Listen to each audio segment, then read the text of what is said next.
बृहस्पतिवार विधि विधान। बृहस्पतिवार के दिन जो भी स्त्री पुरुष व्रत करे उसको चाहिए कि वह दिन में एक ही समय भोजन करे, क्योंकि इस दिन बृहस्पति सूर्य भगवान का पूजन होता है।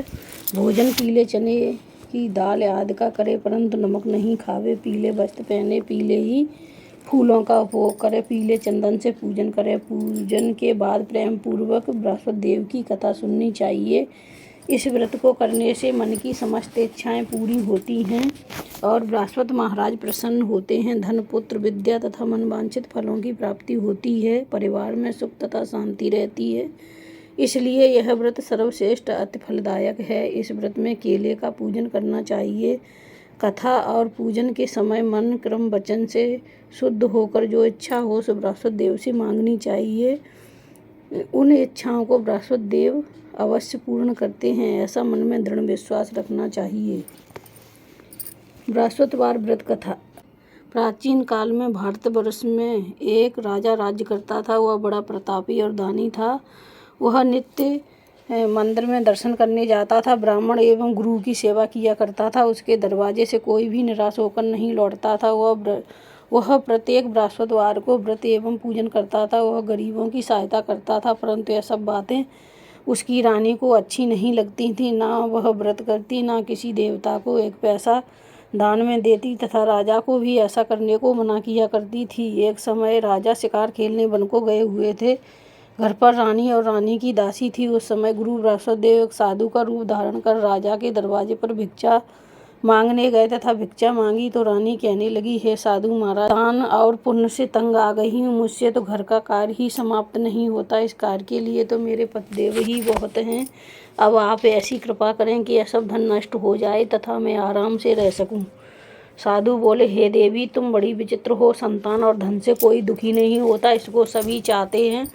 पापी भी पुत्र और धन की इच्छा करते हैं। अगर आपके पास अधिक धन है तो भूखे मनुष्यों को भोजन करवाओ, प्याऊ लगवाओ, ब्राह्मणों को दान दो, धर्मशाला बनवाओ, कुआं, तालाब, बावड़ी, बाग बगीचे आदि के निर्माण कराओ, निर्धन मनुष्यों की कुंवारी कन्याओं का विवाह कराओ और अनेकों यज्ञादि धर्म करो। इस प्रकार के कर्मों से आपके कुल का और आपका नाम परलोक में सार्थक हो जाएगा एवं स्वर्ग की प्राप्ति होगी। मगर वह रानी इन बातों से खुश न हुई। वह बोली, हे साधु महाराज, मुझे ऐसे धन की भी आवश्यकता नहीं है जिसको मैं और ही मनुष्यों को दान दूं, जिसको रखने उठाने में मेरा सारा समय ही बर्बाद हो जाए। साधु ने कहा, हे देवी, तुम्हारी ऐसी इच्छा है तो ऐसा ही होगा। मैं तुम्हें बताता हूँ, वैसा ही करना। बृहस्पतिवार के दिन घर को गोबर से लीपना, अपने केशों को धोना, केशों को धोते समय स्नान करना, राजा से कहना वह हजामत बनवाए, भोजन में मांस मंद्रा खाना, कपड़े धोबी के यहाँ धुलने डालना। इस प्रकार 7 बृहस्पतिवार करने से तुम्हारा सब धन नष्ट हो जाएगा। ऐसा कहकर साधु महाराज वहाँ से अंतर्ध्यान हो गए। रानी ने साधु के कहे अनुसार वैसा ही किया। 3 बृहस्पतिवार ही बीते थे कि उनका समाप्त धन नष्ट हो गया और वह भोजन के लिए दोनों समय तरसने लगे, संसारिक भोगों से दुखी रहने लगे।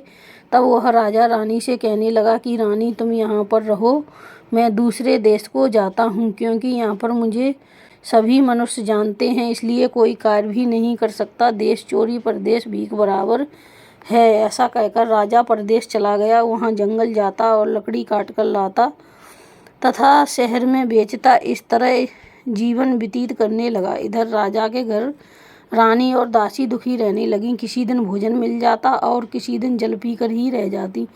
एक समय रानी और दासी को 7 रोज बिना भोजन के व्यतीत हो गए तो रानी ने अपनी दासी से कहा, हे दासी, यहाँ पास ही के नगर में मेरी बहन रहती है। वह बड़ी धनवान है। तू उसके पास जा, वहाँ से 5 सेर बेजर मांग ला, कुछ समय के लिए गुजर हो जाएगी। रानी की आज्ञा मानकर दासी रानी की बहन के घर गई। रानी की बहन उस समय पूजन कर रही थी, क्योंकि उस रोज बृहस्पतिवार था। जब दासी ने रानी की बहन को देखा तो वह बोली, हे रानी, मुझे तुम्हारी बहन ने भेजा है, मेरे लिए 5 सेर बेजर दे दो। इस प्रकार दासी ने अनेक बार कहा, परंतु रानी की बहन ने कुछ उत्तर नहीं दिया, क्योंकि वह उस समय बृहस्पतिवार की कथा सुन रही थी। इस प्रकार जब दासी को किसी प्रकार का उत्तर नहीं मिला तो वह बहुत दुखी हुई एवं क्रोध भी आया। परंतु वह बिना कुछ कहे लौटकर अपनी रानी के पास आकर बोली, हे रानी, तुम्हारी बहन तो बहुत ही घमंडी है। वह छोटे लोगों से बात भी नहीं करती, इसलिए उसने मेरी बात का कोई उत्तर नहीं दिया। मैं वापस चली आई। रानी बोली, हे दासी, इसमें उसका कोई दोष नहीं है। जब बुरे दिन आते हैं तब कोई सहारा नहीं देता। अच्छे बुरे का आपत्ति काल में ही पता लगता है। अब जो ईश्वर की इच्छा होगी वही होगा। यह हमारे भाग्य का दोष है। इधर उस रानी ने देखा कि मेरी बहन की दासी आई थी, परंतु मैं उससे नहीं बोली। इससे वह बहुत दुखी हुई होगी। यह सोच कथा और विष्णु भगवान का पूजन समाप्त कर वह रानी बहन के घर गई और अपनी बहन से कहने लगी, हे बहन, मैं बृहस्पतिवार का व्रत कर रही थी। तुम्हारी दासी गई, परंतु जब तक कथा होती है तब तक ना उठते हैं ना बोलते हैं, इसलिए मैं नहीं बोली। कहो दासी क्यों गई थी? रानी बोली, बहन, हमारे अनाज नहीं था। वैसे तुमसे कोई बात छिपी नहीं है, इस कारण मैंने दासी को तुम्हारे पास 5 सेर बेजर लेने के लिए भेजा था। रानी बोली, बहन, बृहस्पति भगवान सभी की मनोकामना पूर्ण करते हैं। देखो, शायद तुम्हारे घर में अनाज रखा हो। इस प्रकार के वचन जब रानी ने सुने तो घर के अंदर गईं। वहाँ उसे एक घड़ा भेजर का भरा मिल गया। अब तो रानी और दासी को बहुत खुशी हुई। दासी कहने लगी, देखो रानी, वैसे हमको जब भोजन नहीं मिलता तो हम रोज ही व्रत करते हैं। अगर इनसे बृहस्पतिवार के व्रत की विधि और कथा पूछ ली जाए तो इसे हम भी किया करेंगे। तब रानी ने कहा, हे बहन, बृहस्पतिवार के व्रत की कथा कैसी है तथा यह व्रत कैसे करना चाहिए? रानी की बहन ने कहा, बृहस्पतिवार के व्रत में चने की दाल मुनक्का से विष्णु भगवान का केले की जड़ में पूजन करे तथा दीपक जलावे, पीले भोजन करे तथा कहानी सुने। इससे बृहस्पति भगवान प्रसन्न होकर अन्न पुत्र धन देते हैं। इस प्रकार रानी और दासी दोनों ने निश्चय बृहस्पति भगवान का पूजन जरूर करेंगे। 7 दिन बाद जब बृहस्पतिवार आया तो उन्होंने व्रत रखा। घुड़सवार में जाकर चना गुड़ भी लाई तथा केले की जड़ में तथा विष्णु भगवान का पूजन किया। अब भोजन पीला कहाँ से आए? बेचारी बड़ी दुखी हुई, परंतु उन्होंने व्रत किया था, इस कारण गुरु भगवान प्रसन्न थे। 2 थालों में सुंदर पीला भोजन लेकर आए और दासी को देखकर बोले, हे दासी, तुम्हारे और रानी के लिए तुम दोनों खा लेना। दासी भोजन पाकर बड़ी प्रसन्न हुई और रानी से बोली, चलो रानी जी, भोजन कर लो। रानी को इस विषय में कुछ पता नहीं था, इसलिए वह दासी से बोली, तू ही भोजन कर, क्योंकि तू हमारे व्रत में हंसी उड़ाती है।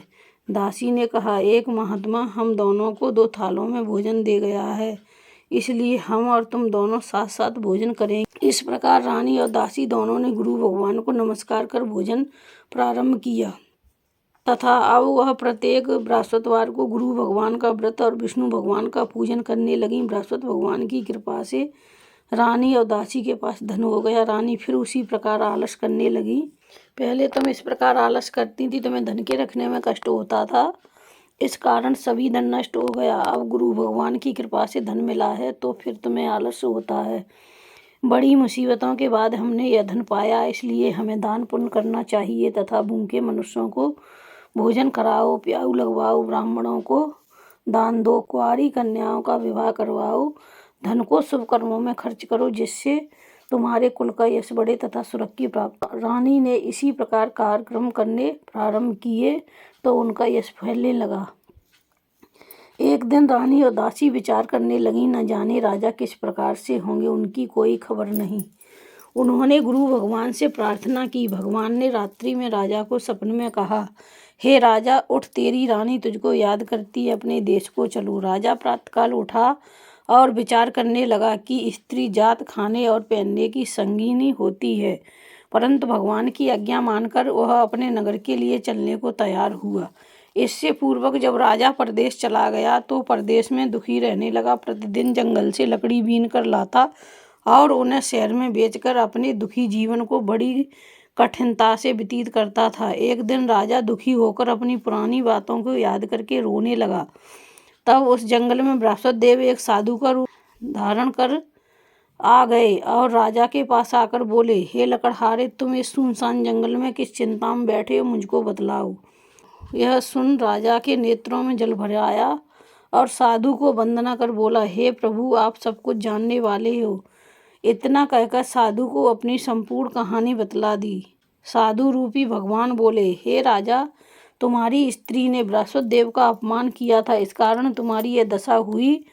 अब तुम किसी बात की चिंता मत करो, भगवान तुम्हें पहले से अधिक धनवान करेगा। देखो, तुम्हारी स्त्री ने भी गुरुवार का व्रत प्रारंभ कर दिया है और तुम मेरा कहा मानकर बृहस्पतिवार को व्रत करके चने की दाल गुड़ जल के लोटे में डालकर केले का पूजन करो।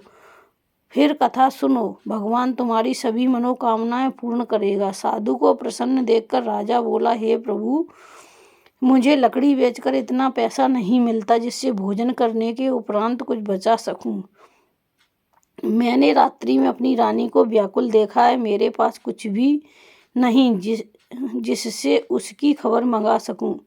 और फिर मैं कौन सी कहानी कहूं, यह भी मुझको मालूम नहीं है। साधु ने कहा, हे राजन, तुम किसी बात की चिंता मत करो। बृहस्पतिवार के दिन तुम रोजाना की तरह लकड़ियां लेकर शहर को जाओ। तुमको रोज से दुगना धन प्राप्त होगा, जिससे तुम भली भांति भोजन कर लोगे तथा बृहस्पति देव की पूजा का सामान आ जाएगा। बृहस्पति देव की कहानी निम्न प्रकार से है। बृहस्पति देव की कहानी। प्राचीन काल में एक ब्राह्मण रहता था। वह बहुत निर्धन था, उसके कोई संतान नहीं थी। उसकी स्त्री बहुत मलिनता के साथ रहती थी, स्नान न करती, न किसी देवता का पूजन करती। प्रातःकाल उठते ही सर्वप्रथम प्रथम भोजन करती, बाद में कोई अन्य काम करती थी। इससे ब्राह्मण देवता बड़े दुखी थे। बेचारे बहुत कुछ करते किंतु उसका कोई परिणाम नहीं निकलता।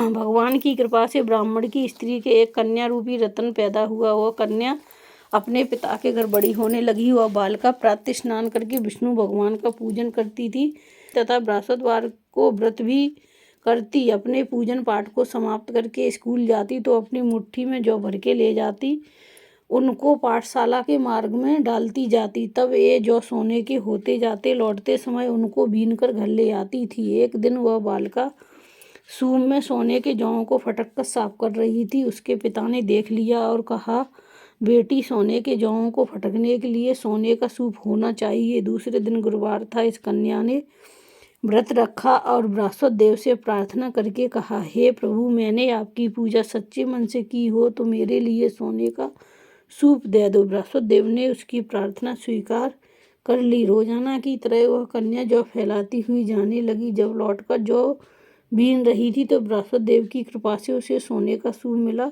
उसे वह घर ले आई और उससे जौ साफ करने लगी, परंतु उसकी माँ का वही ढंग रहा। एक दिन की बात है कि वह कन्या सोने के सूप में सोने के जौ साफ कर रही थी। उस समय उस शहर के राजा का पुत्र वहां होकर निकला। इस कन्या के रूप और कायर को देखकर मोहित हो गया तथा अपने घर आकर भोजन जल त्याग कर उदास होकर लेट गया। जब राजा को इस बात का पता लगा तो अपने मंत्रियों के साथ उसके पास गए और बोले, हे बेटा, तुम्हें किस बात का कष्ट है? किसी ने अपमान किया अथवा कोई कारण हो तो कहो, मैं वही कार्य करूँगा जिससे तुम्हें प्रसन्नता हो। राजकुमार ने अपने पिता की बातें सुनी तो वह बोला, मुझे आपकी कृपा से किसी बात का दुख नहीं है, ना मेरा किसी ने अपमान किया है, परंतु मैं उस लड़की से विवाह करना चाहता हूँ जो सोने के सूप में सोने के जौं को फटक कर साफ कर रही थी। यह सुन राजा आश्चर्य में पड़ा और बोला, हे बेटा, इस तरह की कन्या का पता तुम ही लगाओ, मैं तेरा उसके साथ विवाह अवश्य ही करवा दूंगा। राजकुमार ने उस लड़की के घर का पता बतलाया। तब मंत्री उस लड़की के घर गए और ब्राह्मण देवता को सभी हाल बतलाया। ब्राह्मण देवता राजकुमार के साथ अपनी कन्या का विवाह करने के लिए तैयार हो गया तथा विधि विधान के अनुसार ब्राह्मण की कन्या का विवाह राजकुमार के साथ हो गया। कन्या के घर से जाते ही पहले की भांति उस ब्राह्मण के घर में गरीबी का निवास हो गया। अब भोजन के लिए भी अन्न बड़ी मुश्किल से मिलता था। एक दिन दुखी होकर ब्राह्मण देवता अपनी पुत्री के पास आए। बेटी ने पिता की दुखी अवस्था को देखा और अपनी माँ का हाल पूछा। तब ब्राह्मण ने सभी हाल कहा। कन्या ने बहुत सा धन देकर अपने पिता को विदा कर दिया। इस तरह ब्राह्मण का कुछ समय सुखपूर्वक व्यतीत हुआ। कुछ दिन बाद फिर वही हाल हो गया। ब्राह्मण फिर अपनी कन्या के यहाँ गए और सभी हाल कहा। लड़की बोली, हे पिताजी, आप माताजी को लिवा लाओ, मैं उन्हें विधि बता दूंगी जिससे तुम्हारी गरीबी दूर हो जाएगी। वह ब्राह्मण देवता अपनी स्त्री को साथ लेकर पहुंचे तो पुत्री अपनी माँ को समझाने लगी, हे माँ, तुम प्रातःकाल उठकर सर्वप्रथम प्रथम स्नान करके विष्णु भगवान का पूजन किया करो तो सब दरिद्रता दूर हो जाएगी। परंतु उसकी माँ ने एक भी बात नहीं मानी और प्रातःकाल उठकर अपनी पुत्री और बच्चों की जूठन को उठाकर खा लिया। यह देखकर उसकी पुत्री को भी बहुत गुस्सा आया और एक रात कोठरी से सभी सामान निकाल कर उसमें अपनी माँ को बंद कर दिया। प्रातःकाल उसमें से निकाला तथा स्नान करा के पाठ कराया तो उसकी माँ की बुद्धि ठीक हो गई और फिर प्रत्येक बृहस्पतिवार को व्रत रखने लगी। इस व्रत के प्रभाव से उसकी माँ भी बहुत ही धनवान तथा पुत्रवती हो गई। वह बृहस्पति जी के प्रभाव से स्वर्ग को प्राप्त हुई तथा ब्राह्मण भी सुखपूर्वक इस लोक के सुख भोग कर स्वर्ग को प्राप्त हुए। इस तरह कहानी कहकर साधु देवता वहाँ से अलोप हो गए। धीरे धीरे समय व्यतीत होने पर फिर बृहस्पतिवार का दिन आया। राजा जंगल से लकड़ी काटकर शहर में बेचने गया। उसे उस दिन से हर रोज से अधिक पैसा मिला। राजा ने चना गुड़ लाकर बृहस्पतिवार का व्रत किया। उस दिन से उसके सभी दुख दूर हो गए। परंतु जब दोबारा गुरुवार का दिन आया तो बृहस्पतिवार का व्रत करना भूल गया। इस कारण बृहस्पति भगवान नाराज हो गए। उस दिन उस नगर के राजा ने विशाल यज्ञ का आयोजन किया तथा शहर में यह घोषणा करा दी कि कोई भी मनुष्य अपने घर भोजन न बनाए, न आग जलाए। समाप्त जनता मेरे घर भोजन करने आए।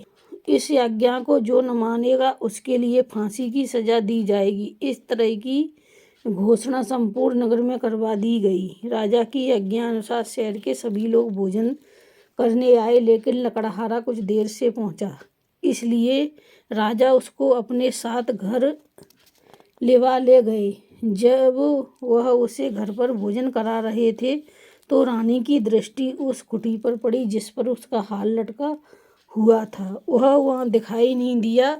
रानी ने निश्चय किया कि मेरा हार इसी मनुष्य ने चुरा लिया है। उसी समय सैनिक को बुलवाकर राजा जेल खाने में डलवा दिया। जब राजा जेल खाने में पड़ गया और बहुत दुखी होकर विचार करने लगा कि न जाने कौन से पूर्व जन्म के कर्म से मेरे लिए दुख प्राप्त हुआ है, वह उसी साधु की याद करने लगा जो जंगल में मिला था।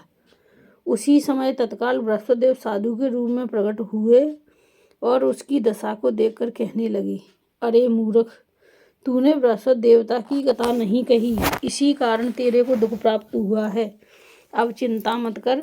बृहस्पतिवार के दिन जेल खाने के दरवाजे पर रुपए पड़े मिलेंगे, उनसे तुम बृहस्पति देव का पूजन करना, तेरे सभी कष्ट दूर हो जाएंगे। बृहस्पतिवार के रोज उसे रुपए पड़े मिले। राजा ने कथा कही। उसी रात्रि को बृहस्पति देव ने उस नगर के राजा को सपन में कहा, हे राजा, तुमने जिस आदमी को जेल खाने में बंद कर दिया है वह निर्दोष है, वह राजा है, उसे छोड़ देना। रानी का हार उसी खुटी पर लटका हुआ है। अगर तू ऐसा नहीं करेगा तो मैं तेरे राज्य को नष्ट कर दूंगा। इस तरह रात्रि के सपन को देखकर राजा प्रातःकाल उठा और खुटी पर हार देखकर लकड़हारे को बुलाकर क्षमा मांगी तथा राजा के योग्य सुंदर वस्त्र भूषण देकर विदा कर दिया। साधु की आज्ञा अनुसार राजा अपने नगर के लिए चल दिया। राजा नगर के निकट पहुंचा तो उसे बड़ा ही आश्चर्य हुआ। नगर में पहले से अधिक बाग, तालाब, कुएं तथा बहुत सी धर्मशाला, मंदिर बन गए हैं। राजा ने पूछा कि यह किसका बाग और धर्मशाला है। तब नगर के सब लोग कहने लगे, यह सब रानी के हैं। राजा को आश्चर्य हुआ और गुस्सा भी आया। जब रानी ने यह खबर सुनी कि राजा आ रहे हैं तो उसने दासी से कहा कि हे दासी, देख, राजा हमको कितनी बुरी हालत में छोड़ गए थे। वह हमारी ऐसी हालत देखकर लौट न जाएं, इसलिए तू दरवाजे पर खड़ी हो जा। रानी की आज्ञा मानकर दासी दरवाजे पर खड़ी हो गई।